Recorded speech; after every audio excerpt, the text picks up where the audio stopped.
This video is for the Department of Insurance, and this is to file a complaint on behalf of a company called Suncor, not on behalf of, but towards Suncor Financial, and a man named Curtis Ray.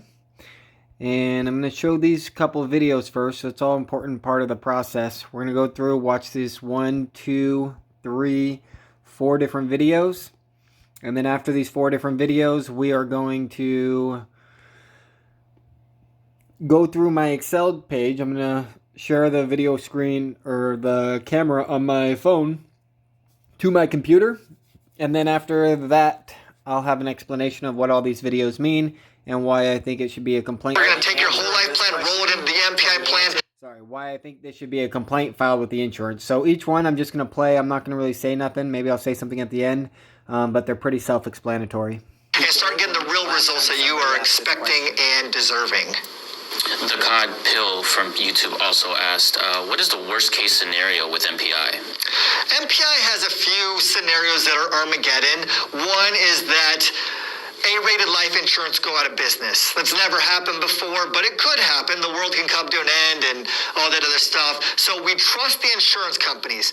Since the last 100 years, insurance companies have been profitable every single year, even in the Great Depression, even in .com 2008. So in insurance, we trust. A lot of people, well, how do you trust insurance? Because they never fell. They win almost every single time, at least in my lifetime and in my parents' lifetime and their parents' lifetime, they've never failed. So we do trust in insurance. The second thing is we do bank on the S&P 500.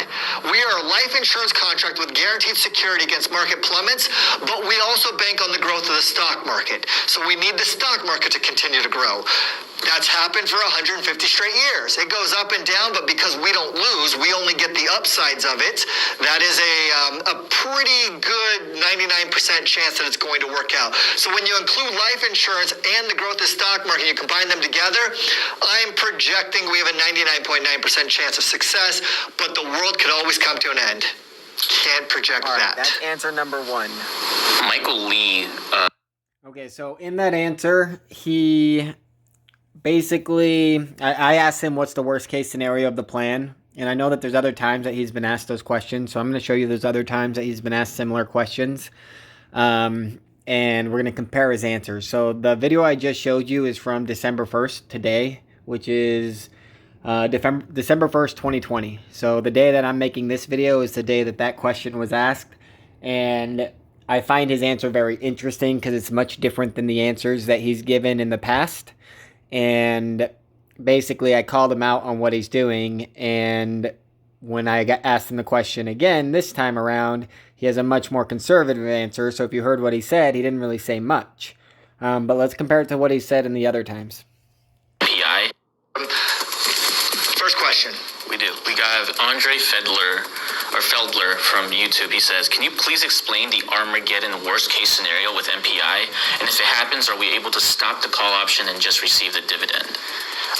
Unfortunately, no. It is one or the other. So the Armageddon scenario is where you have an MPI system. You are leveraging. You're using the call option, using all the different things, and there is roughly 8 straight years of market zeros.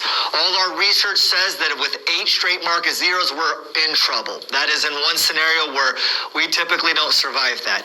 But no one survives that. The Great Depression was 3.5 years. .com was 3 years. And so we're talking it would take 2 times the Great Depression for the MPI system to implode. So that is a very, very, very unlikely scenario. My job is to provide you the most security and the most growth potential merged together. Nothing is perfect, nothing is guaranteed, but the probability of success in the MPI system is over 99%. With all the historical results we've ever had MPI is awesome.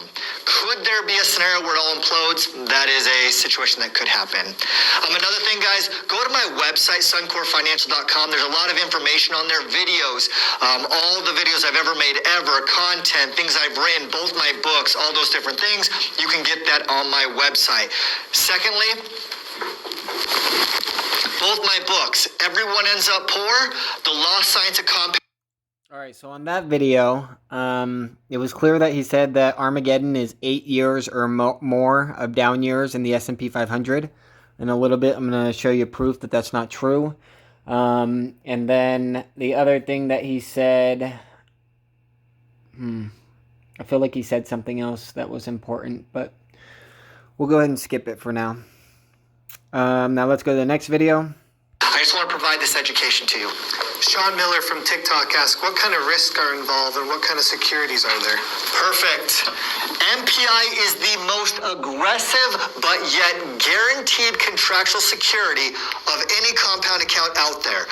This is how the MPI system works. Everyone always says, Curtis, how does it actually work? First, actually, Manny, go to my screen real quick.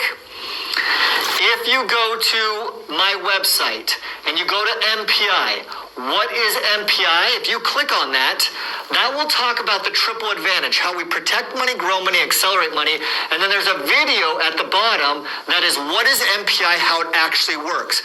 Please go watch that video. It's 5 minutes long. It breaks down this, but I'm going to give you a 1 minute summary of what's in this video. You have money. It goes inside the life insurance contract. This is guaranteed to never lose money. It is contractually guaranteed by an A+ rated life insurance company to never lose money.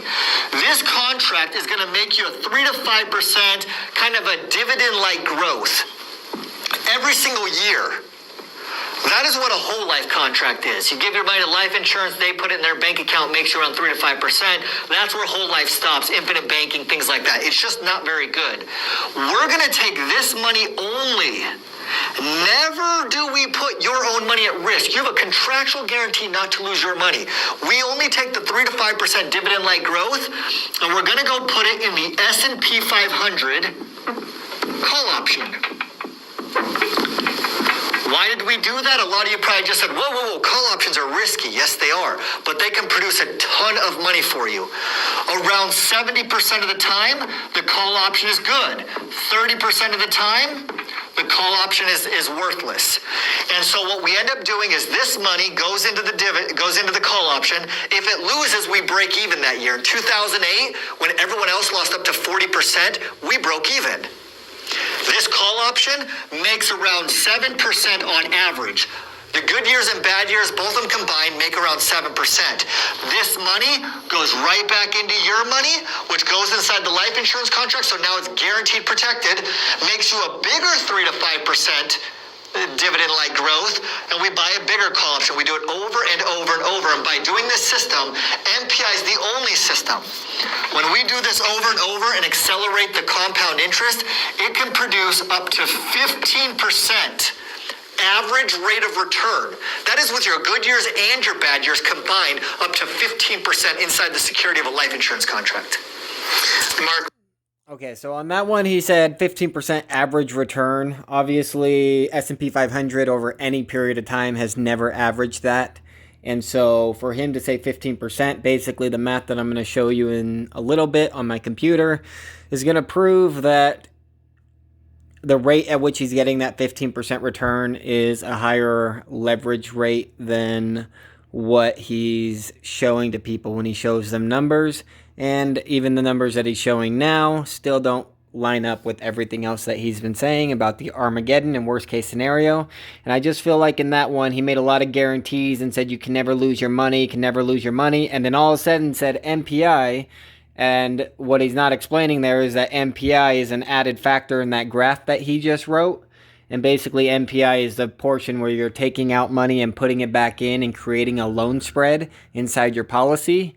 And inside that loan spread, obviously, it creates a risk where he's not illustrating it on that graph. And it doesn't sit right with me that he said it that way. So those videos we just watched, this first one was from December 1st, where he answers what could go wrong. These last two were from like 2 weeks ago. And then this one's from like a week ago. And so let's go ahead and watch this one now. So Cameron King on YouTube asks, can you show how the cash value and leverage totals were affected during the 2000 to 2003? Yeah, I'm going to do one step better. I'm going to go onto my website and I'm going to open up 1990 to 2000 and 2019. So everyone likes to compare it to the S&P 500. So where are you? Right there. I'm going to blow this up as... So So everyone likes to compare it to the S&P 500. So where are you? Right there. I'm going to blow this up as big as possible so you guys can see it. Okay.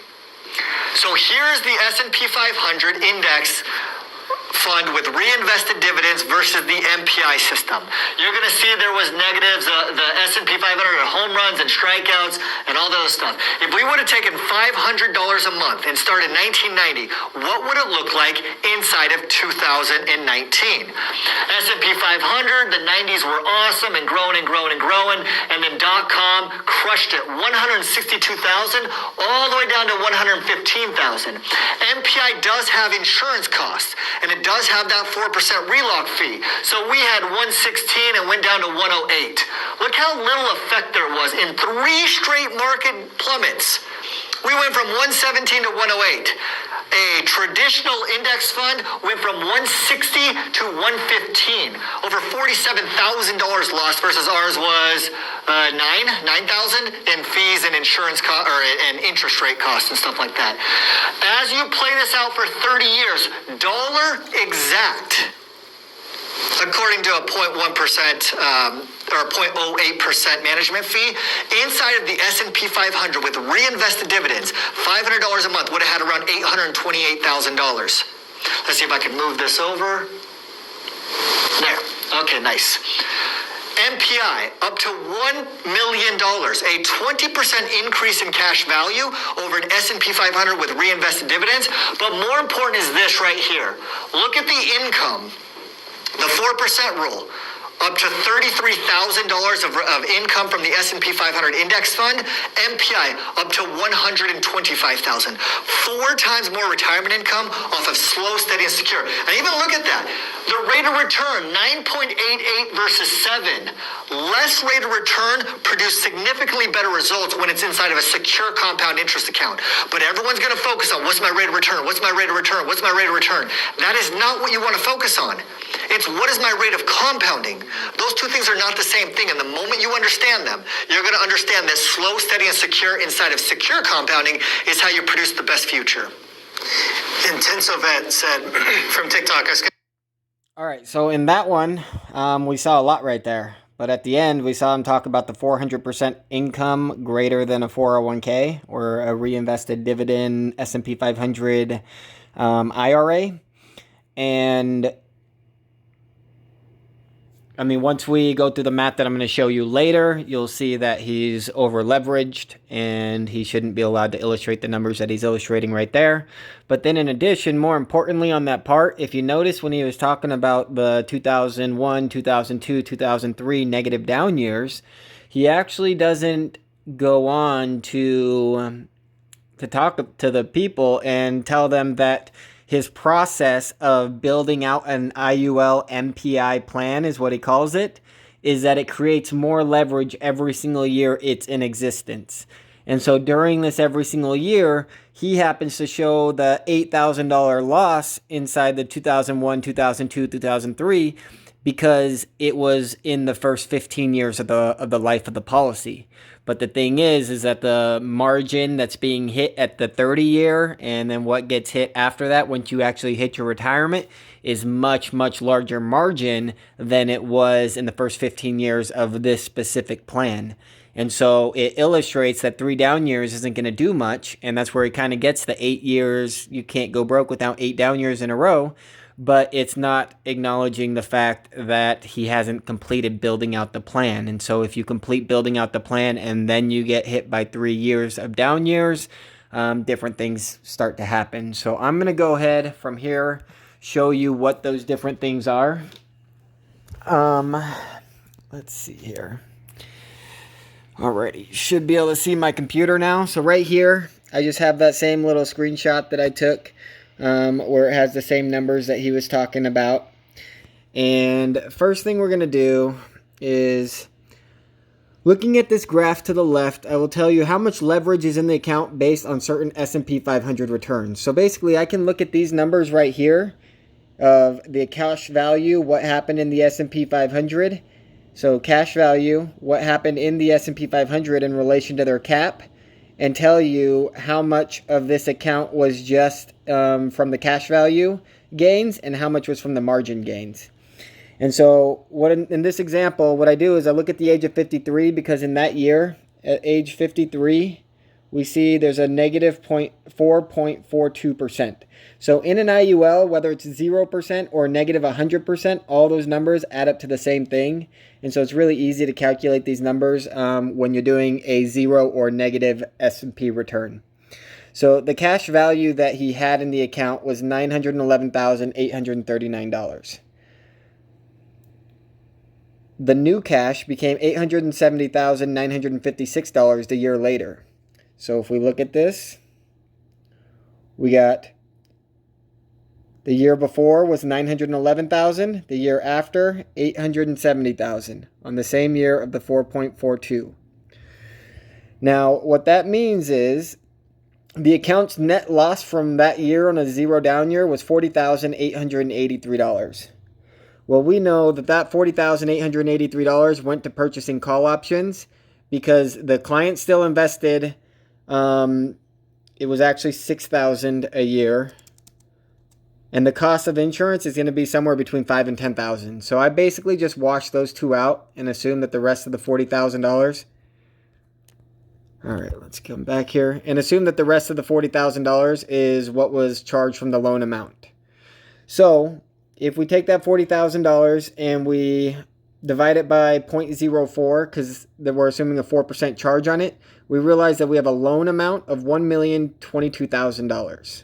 So that means the total cash value of the 870, I probably did the 911 actually, the 911 plus the $1,022,000 equals $1,933,000, which was the total cash value, which again, this difference here, they never took out $7 million or $8 million to get that much loan amount. Instead, like Curtis's plan is to take out money and put it back in and grow the difference between the cash value and the total cash value, so that that loan amount can take this extra $40,000 and go and buy options with it. So as you can see from this, actually, so what I'm going to show you is that in 8 down years, which is what he said was Armageddon, is not accurate. And I'm going to use his exact example. Before I get into that, first thing I want to do is he's got a website called suncorfinancial.com. And inside of here, so if we just go to home, let's go to homepage. Inside of here, if I come to financial education, MPI, and I go to MPI calculator, it'll bring me here. So in that example he had, he was 24, desired age 54, lump sum none, ongoing 6,000 annually, and the projected retirement income from this situation of 24-year-old retiring at the age of 54, investing $6,000 a year, would make $92,040. And so in the $92,040, obviously that's much different than the example that he has illustrated here. And so there's a huge difference between what he's showing in this chart at the $125,000 versus the $90,000, what he's showing on his calculator. And I believe part of that has to do with the 12% income. I don't think he's doing 12% income on this side. If we look at the actual cash value, it's $932,000. So it looks like he's doing closer to 10% income. And so that's probably the main difference right there. Now, the other thing that can exist in here is that the two things produce different numbers. And I would bet that from this one, he's using an insurance contract to get these numbers. While in this calculator, he's kind of made a homemade calculator. And inside of here, between here and here, I think there's a difference between the allowable cap rates and loan rates allowed to be illustrated by an insurance company software regulated by AG 49, which is currently 1% and dropping to 0.5%. So that's another problem. Now, when we dive in a little bit deeper to the numbers, what I've done is I've created a couple examples, And in this example, it's after the 30 years of the illustration that he just showed from the graphic, and then one from the calculator. And if we look at the day of retirement, if he takes out the estimated retirement income, it takes 1, 2, 3, 4, 5, 6 years, and it hits negative. So that's proving that his 8 years is false. In this one, it's 1, 2, 3, 4, 5, 6, 7 years, and it's 7 years, and it's negative. So 1, 2, 3, 4, 5, 6, 7, and then it becomes negative right here. And in here, I'm just using a simple formula. Basically, because the S&P return is 0, there will be no money made off the loan, no money made off of the regular cash value that's getting invested into the call options. And then I'm taking out the cost of the loan and the amount of retirement income projected. And so if we follow that all the way down, the formula eventually bankrupts you 7 years on this one, 6 years on this one. Now, if we do something different, because this is assuming all the 0 years hit right after retirement. So this is at age 55, where we said we're going to retire at 54, which is right there, the desired retirement age. And then in this one, desired retirement age is after age 54, because your age is right here. And so when we come back down to here, and we see that if we didn't hit the 0 years at the beginning, and we made our average 7%, which is what Curtis is illustrating, and then after our retirement years, we start hitting the 0%, we see that in the graphic formula, in 4 years, we lose all of our money, and we only got $64K retirement on the last year instead of $125, and the whole policy is canceled.